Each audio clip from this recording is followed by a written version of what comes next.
Hey everyone, it's me Jay, and today's video is going to be a personal reflection on both lives that I've lived, both crazy lives. If you guys didn't know, I used to present myself as a straight cis male. Here's a picture.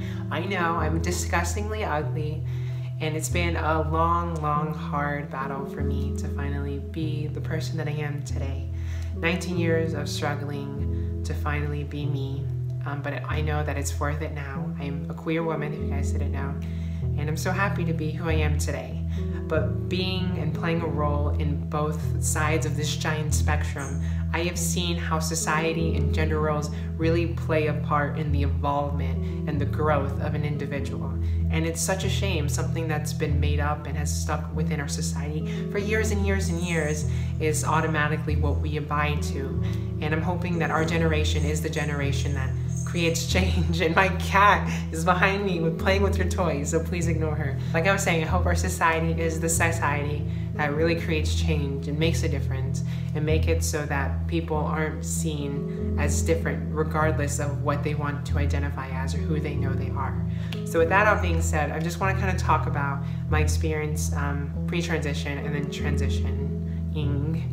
So yeah, here is my story. And basically, when I used to identify as a boy, a male, it was definitely a hard process.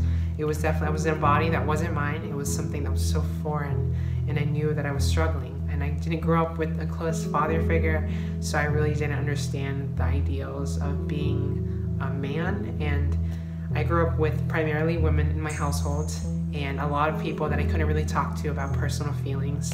But I just know the women in my household made being a man this like ultimate thing that I had to be. They really emphasized masculinity when I was growing up, and it was such a shitty thing because regarding that, I became depressed, or because of that, I became depressed, I became lonely. I just didn't know who I could talk to because they enforced this so much. I didn't feel like I was free to be my own person. It felt like I was free to be the person that they were molding me to be. And it wasn't who I was, and it was such a shitty and shameful thing that I had to deal with, and just kind of growing into a body that wasn't mine. And I can't repeat this enough, but the way that males are viewed in society, it's such a shame, because you're not allowed to show emotion, you're not allowed to feel any feelings. And being a Libra, I'm an emotional fuck. I'm so emotional. I just make sure that everyone knows that I'm crying when I want to cry, and feeling depressed when I'm feeling depressed, and feeling manic when I'm feeling manic. And it's been a hell of a ride having to deal with that, especially just being hidden. I presented myself as straight when I wasn't even straight. I liked boys and I liked girls, and it was fine. But for some reason, my family was so keen on that not being the masculine mold that you have to fit, that not being the masculine male Hispanic role that you had to fill. And it did feel like I had to fill this, and it really made me this anxious child that was so afraid to talk to anyone. And I always felt like I had to be who I never was. I remember dating people in high school and having to meet their father, and being told that I had to be so masculine, I had to give a good handshake and being all this stuff. And it's why the fuck does this matter? Why is this so engraved into our minds? Why is this so engraved into our society that it matters the way that I shake someone's hand? It doesn't make any sense to me how that was such a big role that's played on being a boy. And I'm not trying to say that it's harder being a boy than it is being a woman. There is definitely privilege that comes with being a male, and I know that for a fact. There is definitely a lot of just benefits that come with it as well. But being trapped inside something that was never you, I couldn't live that lie anymore. And having to have this enforcement of masculinity on you when that wasn't you, it really was noticeable. And I really know how hard it was for me to be in those shoes and to be living that life of lies. So yeah, regarding that, I definitely felt like I had to play this role up. Everyone always talked about girls around me saying oh, do you like that girl? I had to be flirtatious. I had to feel like I had to approach women. I had to feel primarily only women. I had to feel like I had to act a certain way in order for women, in order for other men to respect me. And it wasn't a life that I wanted to live. It wasn't me. And just growing up, I had such a hard time really being myself because this was so enforced onto me. The toys I played with, the clothes that I wore, it all had to represent this image of a man that I never was. And being Mexican, being a person of color, it definitely is enforced within our culture. And if you don't kind of go with it, it's like you're abandoning your culture altogether. It's not, you're disregarding your religion. It's like you're disregarding your own people. And it was such a shitty and terrible thing that I had to go through. And so with that all being said, being a woman isn't easier. Being a woman, for me, it's easier on the mind, and it's easier on like me knowing that I'm finally in the shoes that I want to be in. But in terms of how people see me, it's just so fucking different. The way like employers talk to me, the way that older men talk to me and see me. It's like my girlfriend and I can't go anywhere without people wanting to say we're friends. Like we went to a furniture store, I've told this story before, and they're like, oh, are you guys like looking for a place, like a 2-2? Are you guys moving into a 2-2? Basically a 2-bedroom, 2-bath. And my girlfriend was like, no, a 1-1. Like we're together, we're holding hands, sir.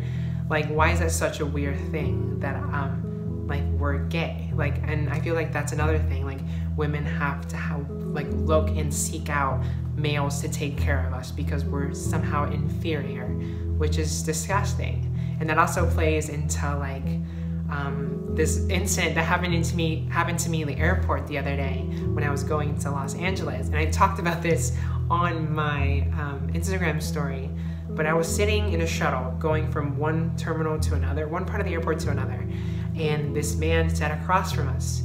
And then he started talking to us. I'm a very introverted person, so the only person that had my attention on the entire ride was Emily. And then that's the only person I ever want to talk to because I get so anxious around other people, especially when older men try and talk to me. It just makes me physically uncomfortable. And I don't know why. I don't know if it's because I'm scared of being clocked. I'm scared of someone saying something to me. There's a list of reasons. Also, I have to play into this role of this ideal woman. I feel like whenever I talk to a man, and I don't know why, it just feels like it's the societal pressure is put onto me. So this man started talking to us. So immediately I was really anxious, and I did not want to deal with this encounter. But he just asked us where we were going. We said Los Angeles. He said he was going to, I think, Houston. He was going to Texas. And he just started talking randomly about my fingernail polish. If you guys can see, my fingernail polish was chipping, or it's chipping. It was a lot worse when we were going to Los Angeles. And he started talking about my fingernail polish and saying, why don't I keep up with it? Why don't I take care of it? And then started saying how, like, what if I meet the one today? What if I meet the man today that's gonna like be my one for the rest of my life?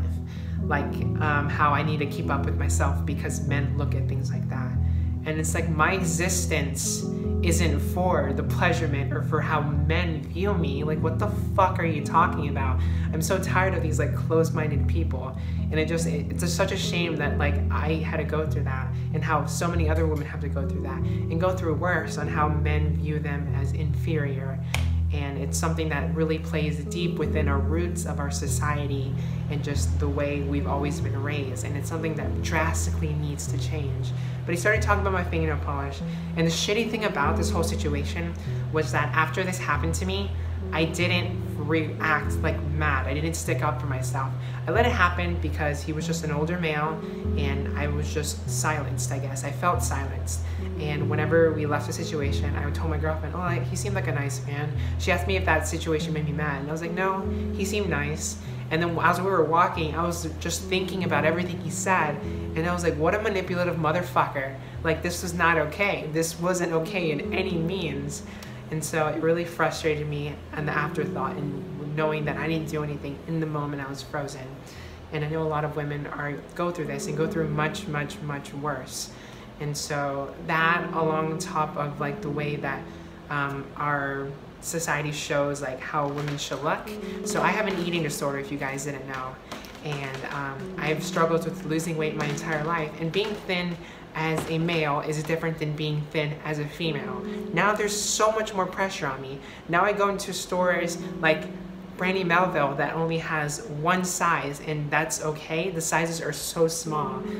It makes me so angry that like now like I have this new set of principles I have to abide to, and just be this thin ideal or idea of a woman. And it sucks because it definitely plays into my eating disorder. I look at other women and I'm like, why aren't I like that?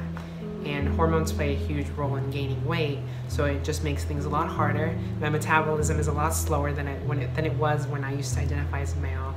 And it sucks because it's hard, really hard for me to lose weight. Back in the day when I was a boy, I just ran a mile every day and I lost like 30 pounds in like 2 months.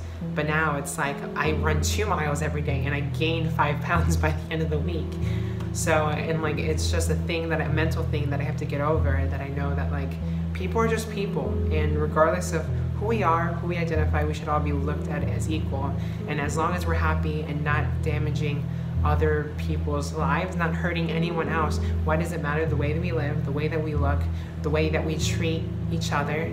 Like, it shouldn't be like that. And like I said, I hope that our society evolves into just something that is true equality. And it's going to be a long fight. You know, we have to fight gender equality, racial equality, sexual orientation equality, and it's going to be a long, hard battle. But I hope my generation and generations to come will really push for it, and we can truly become an equal nation and an equal just world. So with that all being said, I hope you guys enjoyed this video. I know things can get tough and things can get hard, but we just gotta have to keep our head up and keep fighting and keep resisting, and just really, really fight for true change. So if you guys want to support me, I have a Patreon down below, and I also have an EP of music that I just released. It's really, really good. Go check it out. Any donation would mean the world to me. And if you want to follow me, I have a Twitter and Instagram where I'm very, very active on both of those. So yeah, thank you guys for everything. I'll see you guys in the next one. Till then, bye. An explanation.